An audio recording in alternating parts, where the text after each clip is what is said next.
Welcome back once again जी। खुसूसी transmission इस वक्त हमारी जारी है और आज बड़ा इंपॉर्टेंट डे था। इमरान खान साहब पर फर्द जुर्म आयद होनी थी, लेकिन खान साहब जैसे ही अदालत में आए, बहुत मुख्तसर आज की कार्रवाई रही है। खान साहब रोस्ट्रम पर आए और उन्होंने कहा कि जी वो जो खातून जज हैं उनके पास जाकर उनसे अपने लफ्ज़ों की वजाहत भी करेंगे और न सिर्फ लफ्ज़ों की वजाहत बल्कि वो माफ़ी मांगने के लिए भी तैयार हैं। और उसके बाद अदालत ने उनको ये मौका दिया कि वो अपना बयान हल्फी जमा करवाएं।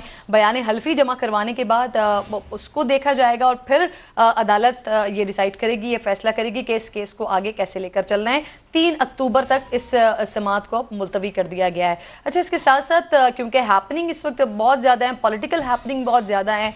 कल इमरान खान साहब ने सड़कों पर निकलने का ऐलान किया और आज जब यहाँ पर सहाफ़ियों से गुफ्तगू की है तो उस गुफ्तगू में उन्होंने सहाफ़ी ने पूछा कि लॉन्ग मार्च होगा तो खान साहब ने कहा कि तमाशा देखना। नदीम मलिक साहब वेरी सीनियर जर्नलिस्ट हमारी रहनुमाई करते हैं, हमारी यहाँ पर मौजूद हैं। अस्सलाम वालेकुम मलिक साहब, यही एक्सपेक्ट कर रहे थे सर या इससे मुख्तलिफ एक्सपेक्ट कर रहे थे आप? मैं तो लास्ट टाइम भी एक्सपेक्ट कर रहा था कि उनको अनकंडीशनल अपॉलॉजी एक्सटेंड करनी चाहिए, क्योंकि इस मामले में उनके पास अदालत से लड़ने की ऑप्शन मौजूद नहीं है जी। इनकार कर देते आज तो कंटेम्प्ट प्रोसीडिंग में फिर 5 साल नहली हो जानी थी। तो गुड सेंस प्रिवेल्ड और उनके पास हामिद खान एक अच्छे वकील मौजूद हैं। गोइंग की पार्टी से हामिद खान को बड़े बुरे अल्फाज में फवाद चौधरी ने याद किया। उसकी शायद एक उनका माजी मौजूद है फवाद चौधरी और हामिद खान का। हामिद खान ने एक किताब लिखी थी जिसमें इनके जो चचा या ताया लाहौर हाई कोर्ट में उस वक्त जज थे, तो उनके हवाले से एक वाक़े में फवाद चौधरी का जिक्र किया हुआ है। तो शायद उन्होंने अपना स्कोर सेटल किया, लेकिन प्रॉपर वे यही था कि अदालत के सामने सरनिगूं करते, माफ़ी मांग लेते। अदालत ने इनको बहुत गुंजाइश दी है। मेरे ख्याल में जस्टिस अतर मिनल्ला बाज़ मामलात के अंदर बहुत अच्छे हैं। उसमें से एक अच्छाई उनकी यह है कि वो प्रो डेमोक्रेसी हैं, जमहूरियत के हामी हैं, जमहूरियत मुखालिफ नहीं है और वो सियासतदानों को बिलावजह कोड़े मारने के भी हामी नहीं है। इसीलिए उन्होंने इमरान खान को 2-3 दफ़ा मौका दिया। हालांकि अल्फाज के ऊपर इब्तदाई तौर पर नोटिस लिया था इस्लामाबाद हाई कोर्ट ने, उसके ऊपर कभी इम्कान था कि जब इन्होंने पहले दिन अपॉलॉजी नहीं की थी स्ट्रेट वे इनके ऊपर चार्जेस फ्रेम कर देते। उन्होंने ऐसा नहीं किया और आज भी इन्होंने तहरीरी अभी माफ़ीनामा जमा नहीं करवाया था। मेरा ख्याल था कि आज जब अदालत में जाएंगे तो फौरी तौर पर अदालत से कहेंगे कि अनकंडीशनल अपॉलॉजी और एक्सटेंड भी करता हूँ, लेकिन आज भी उन्होंने कहा कि मैं जाऊँगा जज ज़ेबा के पास जाऊँगा। मुनासिब है, ठीक है, उनको गुंजाइश दे दें। बड़ा लीडर जो है किसी छोटी सी बात के ऊपर डिस्क्वालीफाई नहीं होना चाहिए। नवाज़ शरीफ वाले केस का मैं इसीलिए हवाला देता हूँ कि नवाज़ शरीफ के मामले में इमरान खान लुडियाँ डालते थे कि वो ताहयात नाहल हो गए। ताहयात नहली बल्कि उनको उम्र कैद हो जाती, उनको सजाए मौत हो जाती अगर करप्शन के ऊपर चार्जेस सुप्रीम कोर्ट में इस्टेब्लिश हो जाते और फिर उनको सजाए मौत दे देते। आप डी चौक में उनको सजाए मौत देते, लेकिन आपने उनको डिस्क्वालीफाई किया एक ऐसे केस के अंदर जिसमें 10,000 दिरहम की अकाउंट रिसीवेबल को आपने कहा ये एसेट है और एसेट के ऊपर आपको नाहल करते हैं क्योंकि आपने बताया नहीं आपने 10,000 रुपया लेना था।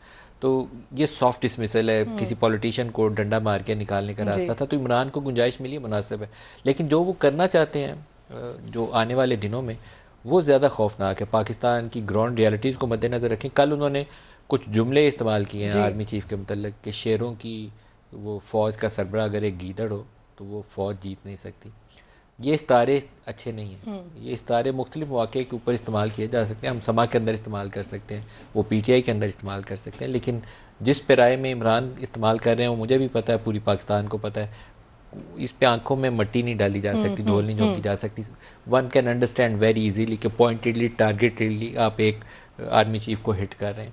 नए आर्मी चीफ ने आना है और डेस्परेशन की रीज़न जो है जिसको हकीकी आज़ादी कह रहे हैं, व्हाट डज़ इट मीन हकीकी आज़ादी। 2014 का इनका धरना भी आज़ादी मार्च था और उस वक्त फिर बड़ी खुशी से जनरल रहील से मिलने चले गए थे। इमरान की सियासत में जो सबसे बड़ा मेरे लिए इख्तलाफी नुक्ता यह है कि पूरी कौम को कहते हैं कि वो आपको हकीकी आज़ादी के लिए कोशिश करनी चाहिए, लेकिन इमरान की अपनी हकीकी आज़ादी सिर्फ यह है कि फ़ौज इसको गिरा के मुझे बिठा दे। वहाँ हकीकी आज़ादी का कॉन्सेप्ट ख़त्म हो जाता है। एंटी इस्टेब्लिशमेंट होने में बुराई नहीं है, आपको पूरे ज़ोर से कहना चाहिए कि फ़ौज का काम नहीं है हुकूमतें बनाना और हुकूमतें गिराना। 2018 में जब फ़ौज कुर्सी पे बिठा रही थी उस वक्त क्यों नहीं बोले? 2014 के धरने के पीछे जब इनको मदद मिल रही थी उस वक्त DGI के पीछे क्यों नहीं बोले? वो जनरल आसिफ नवाज़ के भाई ने, जनरल शुजा नवाज़ ने किताब के अंदर पूरा वाक़या लिखा हुआ है, अमरीकी सफ़ीर को कोट किया हुआ है। ये वो चीज़ें हैं जो इमरान की सियासत के तजादात को खोल कर सामने रख देती हैं।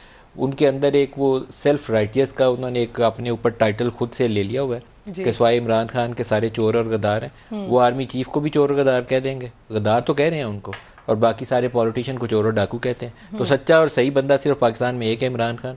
ये बात दुरुस्त नहीं हो सकती। जो अपने अलावा सबके ऊपर यूं उंगली उठाता है ना, वो उसके अंदर कुछ अपने अंदर झांकने के लिए बहुत गुंजाइश होती है। इसे वो जो है ना एहतसाब, खुद एहतसाबी, वो इमरान के अंदर एक मिसिंग एलिमेंट है। ना उनकी पूरी ज़िंदगी इस चीज़ की रिफ्लेक्शन है रियासत मदीना की। इमरान की ज़िंदगी रिफ्लेक्शन है क्या उसके अंदर रियासत मदीना की, कि मैं लोगों को कहूँ इमरान के नक्शे कदम पर चलो, जिस तरह इमरान ने ज़िंदगी गुजारी है वही रियासत मदीना का नहीं है, वो उससे उलट ज़िंदगी गुजारी है इमरान ने। क्या इमरान बिल्कुल प्रो डेमोक्रेसी उस रास्ते के ऊपर हैं जिसके ऊपर होना चाहिए था इनको? पूरे 10 साल इन्होंने उनके कंधों के ऊपर बैठ के सवारी की है। जैसे नवाज शरीफ ने सवारी की थी उनके कंधों के ऊपर, वैसे इमरान खान ने सवारी की है। जैसे IGI में नवाज शरीफ वज़ीर आज़म बने थे, वैसे 2018 में इमरान खान वज़ीर आज़म बने।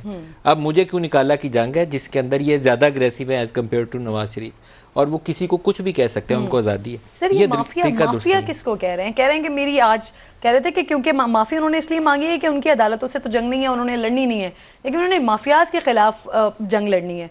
तो सर व्हाट आई बिलीव कि ये 3.5-4 साल जो उन्होंने गुजारे, अगर ये होल हार्टेडली वहां पर ये जंग लड़ लेते तो शायद आज उनको नहीं लड़नी पड़ती। ये कह किसको रहे हैं, ये किसको टारगेट कर रहे हैं? जिसको भी कह रहे हैं, लेकिन इमरान के अंदर देखें, मैंने तजादात का आपको जिक्र किया है ना, मेरे अपनी दानिश में मैं गलत हो सकता हूँ, लेकिन 2 तगड़े केस थे करप्शन के जी। बाकी इमरान ने झूठे केस बनाए थे। शाहिद खाकान का झूठा केस था, मिफ्ता का झूठा केस था, एहसन इकबाल का झूठा केस था। ये कल सुप्रीम कोर्ट से, इस्लामाबाद हाई कोर्ट से एक का फैसला है, बाकी शाहिद खाकान का और मिफ्ता का भी इससे मुख्तलिफ फैसला नहीं आना। ये झूठे घड़े हुए केस थे। वो मोटरवे पे जाते हुए 15 किलो हीरोइन निकाल दी थी राना सनाउल्लाह से। तो इस तरह के मज़ाहिया कॉमेडी प्रोग्राम हमने इमरान के दौर में देखे। फिर उस पे अल्लाह को जवाब देना था, बस वो ना ही पूछें, वो अल्लाह के नामों के नीचे भी था और 100 दफ़ा और भी चीज़ें कह दी थी। वो सारा कुछ इमरान की हुकूमत में हुआ था। जर्नलिस्ट भी इमरान की हुकूमत में उठाए गए थे, मारे इमरान की हुकूमत में जर्नलिस्टों को पड़ी थी। वो अब कहते हैं कि आपको हक हासिल है बोलने का, जो आपको ड्राइव उसको बोलें। उस वक्त हमारा हक सलब हो गया था, अब वो हक अभी सिर्फ वापस मिला, 4 माह में, पहले नहीं था।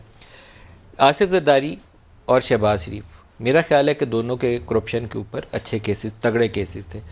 जिस बंदे ने आसिफ जरदारी के ऊपर करप्शन की रिपोर्ट बनाई थी, मेमन साहब, FIA के फॉर्मर DG बशीर मेमन साहब, उसी बशीर मेमन के पीछे पड़ के बाद में उसके साथ जो कुछ इन्होंने किया है वो भी हम सब के सामने। उसी आसिफ अली जरदारी को आज से 1.5 साल पहले ज़मानत इसलिए हो गई थी कि वो आर या पार के मरियम नवाज़ नारे लगा रही थी, और ये जो दोनों का साथ था तोड़ने के लिए ज़रूरी था कि उनको राय दी जाती मुकदमात में। आसिफ जरदारी और ओमनी ग्रुप का इकट्ठा केस है। उसी ओमनी ग्रुप में, उसी केस में ओमनी ग्रुप प्ली बारगेन करके अपनी जान बचा रहे हैं। आसिफ जरदारी ज़मानत पे बैठे हुए मज़े से हैं। इमरान खान ने छोड़ा इनकी हुकूमत ने, वो उस वक्त माफिया भूल गया था। शहबाज शरीफ का तगड़ा केस था, और इनकी किस्मत यह है कि बाकी सब झूठे केस हैं। शहबाज शरीफ ने टैक्स एवेजन किया हुआ है, जो पाकिस्तान में बहुत बड़े इंडस्ट्रीज और कारोबारी लोग करते हैं। पैसा टैक्स का बचा के घुमा के रिमिटेंस करके अंदर ले आते हैं, क्योंकि रिमिटेंस टैक्सेबल नहीं है। वो हलाल भी हो जाता है और टैक्स से भी बच जाता है। तो उसने भी, शहबाज ने भी वही काम किया हुआ है, उसके बच्चों ने भी वही काम किया हुआ है। लेकिन 100 झूठे केस बना के एक केस पकड़ा था, और वो शख्स आज वज़ीर आज़म पाकिस्तान है। ये शायद इमरान खान के उस एहतसाब की सज़ा है जो इनको भी मिल रही है और बाकियों को भी मिल रही है। ये जो कह रहे हैं वो कर नहीं रहे हैं। सच होता है तो सच इनका खुल के सामने आता है, इनके कहने में सच्चाई नहीं है।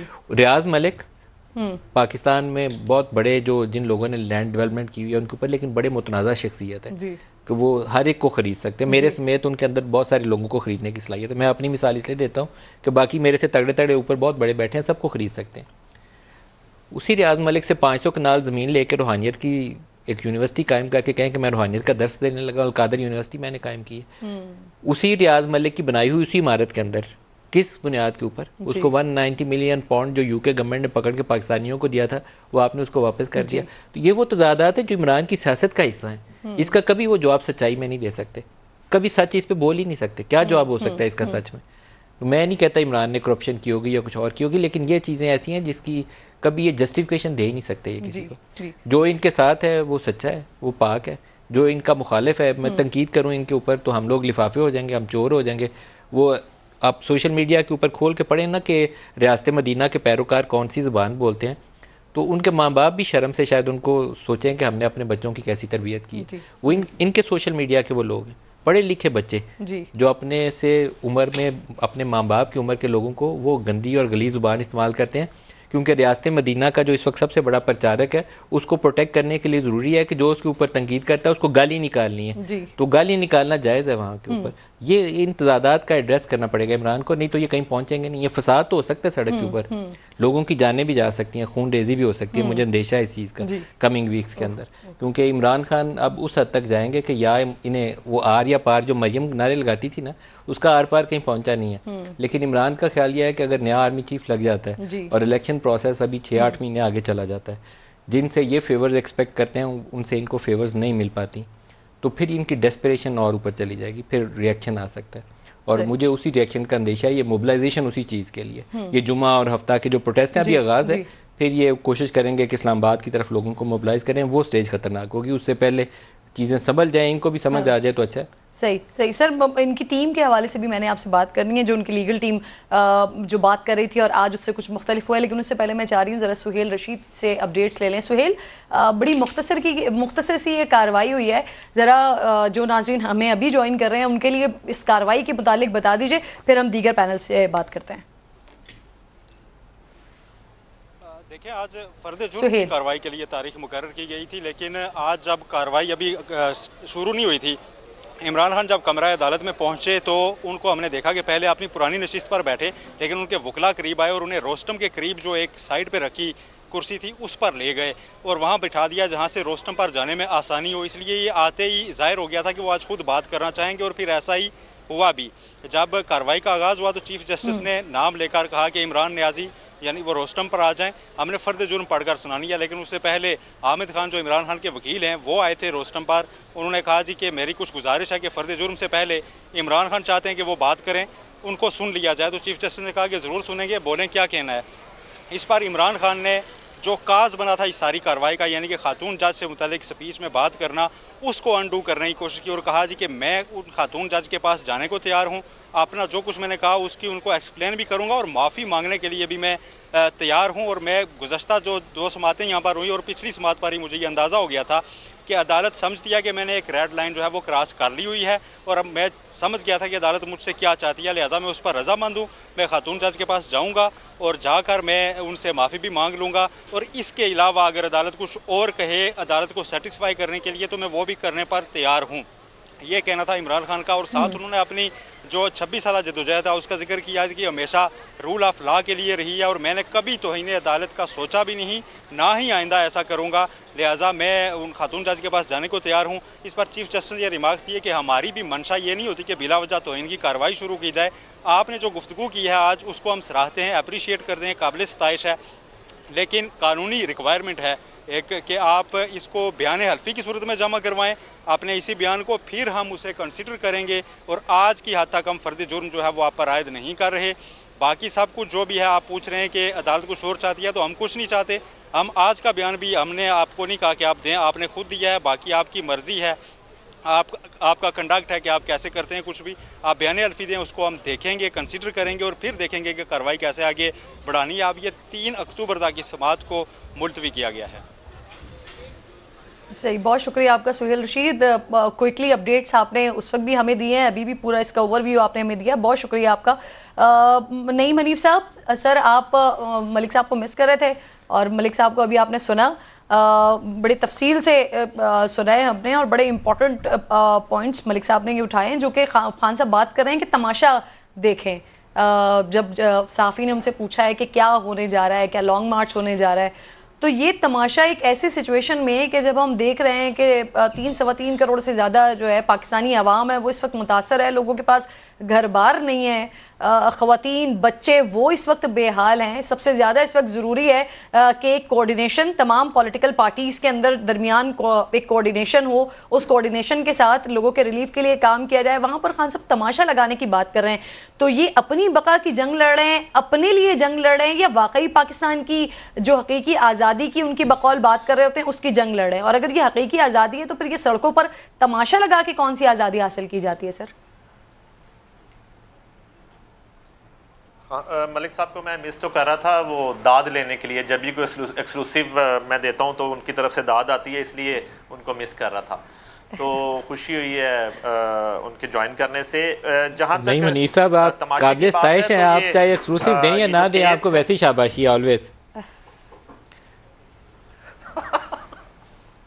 Thank you sir. तो मैं ये अर्ज कर रहा था कि खान साहब का मसला ये है ही नहीं जो बज़ाहिर हमें दिखाई दे रहा है। आप जो है वो अनाउंस करवा दें वफाकी हुकूमत की तरफ से कि नवंबर वाली तैनाती जो है वो नवंबर में नहीं होगी, वो आगे चली जाएगी, तो खान साहब की जो तहरीक है वो बिल्कुल ठंडी पड़ जाएगी। और खान साहब जितनी जल्दी में हैं वो सिर्फ इसी इशू पर उनको ज़्यादा जो है वो जल्दी है और उन्हें खदशा है कि कहीं जो वफाकी हुकूमत का एक आइनी हक है उसको इस्तेमाल करते हुए वो तैनाती जो है वो अमल में ना आ जाए। और साथ ही साथ सिर्फ ये नहीं है खान साहब के वो तैनाती जो है वो वफाकी जो मौजूदा हुकूमत है उसकी मर्जी से, उसके साथ ही साथ उनकी ख्वाहिश ये भी है कि कुछ हालात इस तरह के हो जाएं कि इमरान खान साहब की मर्जी से वो तैनाती हो।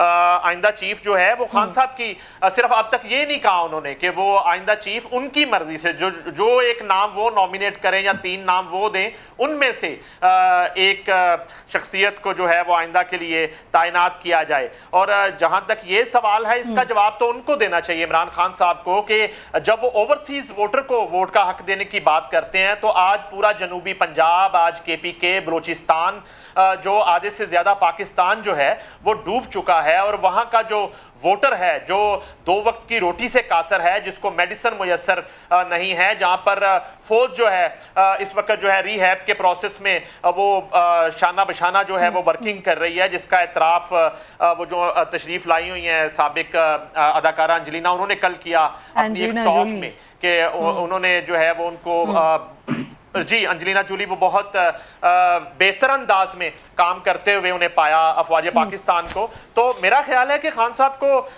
शायद इधर तवज्जो देनी चाहिए थी। तो उस वोटर के लिए खान साहब अभी हमें नहीं बता पा रहे कि उस वोटर का क्या कसूर है जो जिंदगी और मौत की कशमकश है, जहां पर सर आपने वोटर की बात की ना, मैं आपको बताती हूँ अभी कुछ दिनों पहले नईम साहब ज़ुहैब भट्ट साहब से मुलाकात हुई थी। वो यकीनन लाहौर में आपके साथ होते हैं तो उन्होंने आपको भी बताया होगा। वो कह रहे हैं कि जो कुछ वो कवर करके आए हैं, जो उनकी आने वाली एपिसोड्स में नाज़रीन देखेंगे भी, तो KPK का सारा सैलाब का वो मामला कवर करके आए हैं और वहाँ पर जिस तरह से लोगों को इमदाद दी जा रही है वो वोट के वादे पर इमदाद दी जा रही है और अपना वोट बैंक बढ़ाने के लिए इमदाद दी जा रही है। बाकायदा तौर पर पूछा जा रहा है कि जी आप किसके सपोर्टर हैं, किसके वोटर हैं, और जब पता चल रहा है कि जी वो PTI के वोटर सपोर्टर है तो सिर्फ उनको इमदाद दी जा रही है। तो ये अगर सलूक हो रहा है वाकई जो ज़ुहैब ने बताया और जो वो रिकॉर्ड भी वहाँ पे करके लेकर आए, तो ये बहुत शर्मनाक और बड़ा अफसोसनाक है कि एटलीस्ट ऐसी सिचुएशन में तो आपको पॉलिटिक्स नहीं करनी चाहिए, लेकिन क्या कहिए कि वहाँ पर ये पॉलिटिक्स की जा रही है।